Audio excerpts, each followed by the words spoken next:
Hello, मैं चेतनलाल रेगर से आचार्य समाजशास्त्र राजकीय महाविद्यालय शाहपुरा जिला भीलवाड़ा में कार्यरत हूँ। मैं आज आपको बीए पार्ट सेकंड के प्रथम प्रश्न पत्र का एक अध्याय है सैम्पलिंग अर्थात निदर्शन क्या है इसके संबंध में चर्चा करेंगे। हम सब जानते हैं कि सामाजिक अनुसंधान की सबसे महत्वपूर्ण अध्ययन पद्धतियों में से एक पद्धति है सैम्पलिंग अर्थात निदर्शन पद्धति।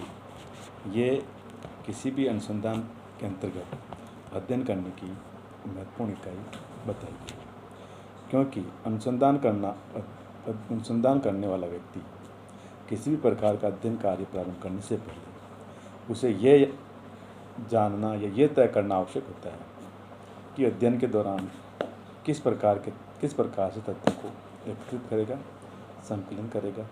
क्योंकि अनुसंधान के क्षेत्र में जो आंकड़े एकत्रित किए जाते हैं वो दो प्रकार से एकत्रित किए जाते हैं। इससे अनुसंधान का कार्य दो तरीके से संपन्न किया जा सकता है, एक संगणना विधि द्वारा, दूसरा निदर्शन विधि द्वारा। तो सबसे पहले संगणना विधि क्या है।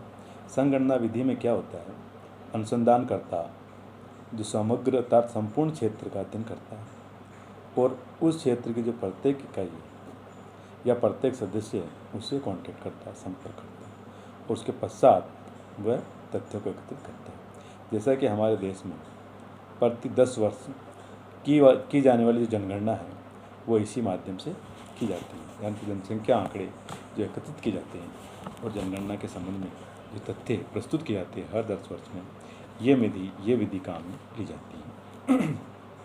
इसी प्रकार जब हम बात कर रहे हैं सामाजिक अनुसंधान के अध्ययन के दूसरे तरीका कौन सा है, अर्थात जो अध्ययन करने का जो दूसरा तरीका है उसमें क्या होता है, उसमें कुछ इकाइयों को प्रतिनिधि के रूप में चुन लिया जाता है और उनके संबंध में आवश्यक जानकारी प्राप्त करने की जाती है। अर्थात कुछ चुने हुए तथ्यों, विधियों, इकाइयों के माध्यम से अनुसंधान का जो कार्य है वो निदर्शन विधि के द्वारा किए जाते हैं।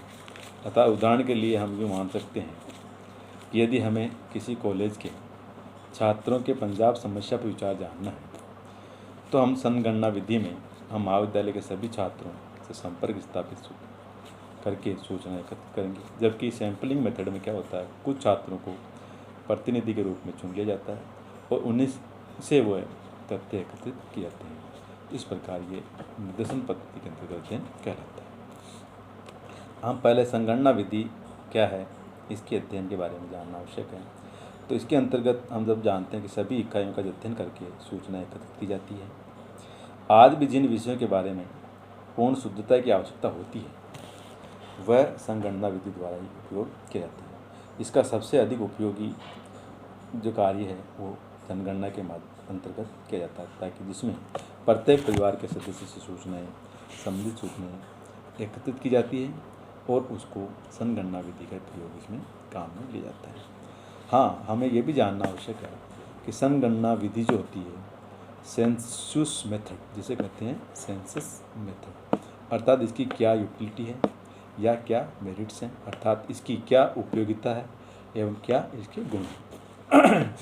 तो संगणना विधि का उपयोग ऐसे रिसर्च के लिए किया जाता है जिनका क्षेत्र एक तो छोटा हो, सीमित हो, दूसरा जिसमें विविध गुणों वाली इकाइयाँ जिसमें मौजूद हो, या जब प्रत्येक इकाई का अध्ययन करना आवश्यक हो, या चौथी जहाँ परिशुद्धता की अत्यधिक मात्रा अपेक्षित हो, या जहाँ पर अनुसंधानकर्ता के साधन पर्याप्त हो। तो इसके फिर भी कुछ गुण बताएं। जैसे संगणना विधि अनुसंधान के द्वारा जो तथ्य प्राप्त किए जाते हैं वो सूचनाएँ जो होती है वो अधिक विश्वसनीय होती है, परिशुद्ध होती है, क्योंकि इसमें क्षेत्र की जो सभी इकाइयों का अध्ययन किया जाता है। तो ये इसकी प्रमुख जो गुण है, हम कह सकते हैं कि ये जो सूचनाएं होती है अधिक विश्वसनीय योग्य होती है। दूसरा जो गुण इसका है वो है कि संगणना विधि में प्रत्येक इकाई के बारे में विस्तृत जानकारी प्राप्त की जाती है, तो जिसके फलस्वरूप क्या कि समस्या से संबंधित कोई भी जो पक्ष है वो छूटता नहीं। दूसरी क्वालिटी इसकी ये बताई गई।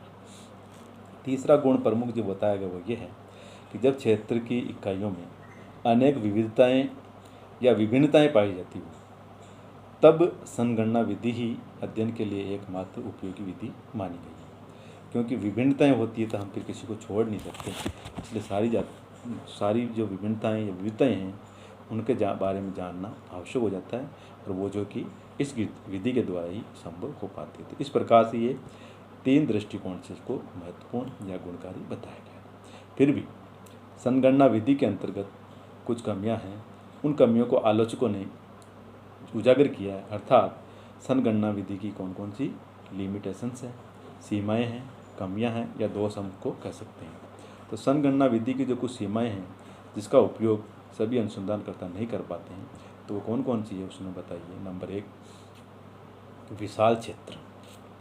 अर्थात जब अनुसंधान करने का जो क्षेत्र, जो एरिया है, बहुत दूर दूर तक फैला हो, विस्तृत हो, तो इस क्षेत्र की प्रत्येक इकाई से संपर्क करना संभव नहीं हो पाता।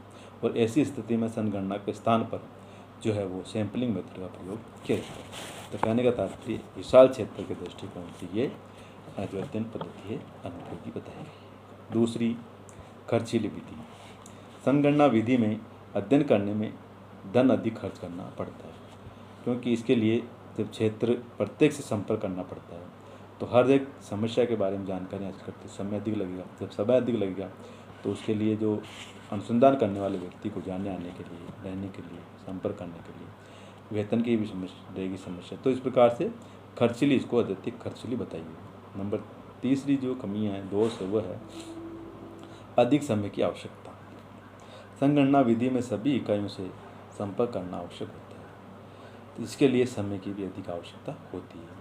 अर्थात कम समय में यह अध्ययन करना इस संगणना विधि में संभव नहीं। तो ये समय के दृष्टिकोण से भी अधिक खर्चीली, अधिक वो बताइए, अधिक समय वाली, अर्थात समय इसमें ज़्यादा खर्च होता है। नंबर 4 जो कमी है वो है व्यापक संगठन एवं श्रम की आवश्यकता। अर्थात इस विधि के द्वारा जो सूचनाएं एकत्रित की जाती है उनमें अधिक अनुसंधानकर्ताओं की आवश्यकता होती है, क्योंकि साथ ही एक ही व्यापक संगठन बनाना भी आवश्यक होता है।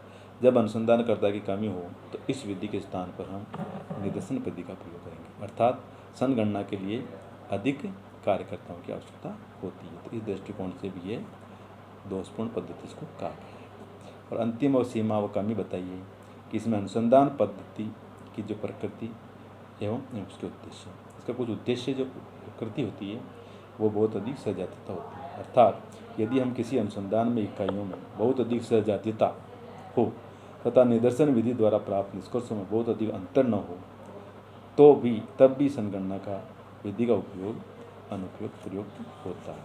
इस प्रकार से निदर्शन विधि के अंतर्गत जो संगणना पद्धति है उसकी कुछ लिमिटेशंस बताइए जो मैंने आपको बताई। अब हम सैम्पलिंग मेथड के बारे में चर्चा करेंगे। तो हम जानते हैं कि समग्र में से कुछ इकाइयों को अध्ययन के लिए प्रतिनिधि के रूप में चुनना निदर्शन कहलाता है। अब निदर्शन का प्रयोग वैसे खूब किया गया है, जैसे जनरली सामान्यतः परिवार के अंतर्गत भी, इसके अंतर्गत भी जो महिलाएं होती है, गृहिणियाँ होती है, वह इस पद्धति का प्रयोग, अर्थात कैसे गृहिणी चावल पके या नहीं ये जानने के लिए कुछ चावलों का परीक्षण करके देखती है। इसी प्रकार हम बाज़ार से कुछ चीज़ खरीदते हैं, जैसे गेहूँ है, चावल है, दाल आदि, तो खरीदते समय हम पूरी बोरी के एक दाने को चेक न करके कुछ दाने मिट्टी में लेके उसकी जांच करते हैं और उसके आधार पर ही हम उसके बारे में सौदा तय करते हैं। तो कहने का तात्पर्य ये यहाँ पर सैम्पलिंग पद्धति काम में आती है। पद्धति की निदर्शन के कुछ परिभाषाएं, अर्थ बताएं, जिससे और स्पष्ट हो जाएगा कि निदर्शन क्या है। तो गुड्डे एवं हार्ट ने निदर्शन के बारे में एक परिभाषा दी है और कहा है कि एक निदर्शन, जैसा कि इसके नाम से स्पष्ट होता है, कि एक विस्तृत समूह का एक लघुतर प्रतिनिधि है। ये इन्होंने अपनी परिभाषा में कहा। दूसरी परिभाषा बोगार्ट के शब्दों में अगर कहें तो हम कह सकते हैं कि निदर्शन एक पूर्व नियोजित योजना के अनुसार इकाइयों के एक समूह में से निश्चित प्रतिशत का चयन है। यह बोगार्ट ने कहा। इसी प्रकार सिन पाओ यंग ने भी निदर्शन के संबंध में अपनी परिभाषा दी कि एक सांख्यिकीय निदर्शन संपूर्ण समूह का प्रतिनिधिक अंश है। यह परिभाषा सिन पाओ यंग ने कहा। तो इन सब परिभाषाओं से स्पष्ट है कि निदर्शन जो होता है बहुत बड़े समूह का एक छोटा प्रतिनिधि होता है, जिसमें से समूह के समस्त लक्षण विद्यमान होते हैं। तो प्रतिनिधि इकाइयों के अध्ययन के द्वारा प्राप्त निष्कर्षों के समस्त समग्र या समूह पर लागू किया जा सकता है। तो इस प्रकार निदर्शन के अंतर्गत बहुत सारी इकाइयों में से कुछ सेलेक्टेड कुछ पद्धतियों या कुछ इकाइयों का चयन किया जाता है और कुछ तथ्यों के आधार पर ही समग्र का बारे में निर्णय किया जाता है। यह निदर्शन के अंतर्गत होता है। हम इसके आगे अगले अध्याय में करेंगे।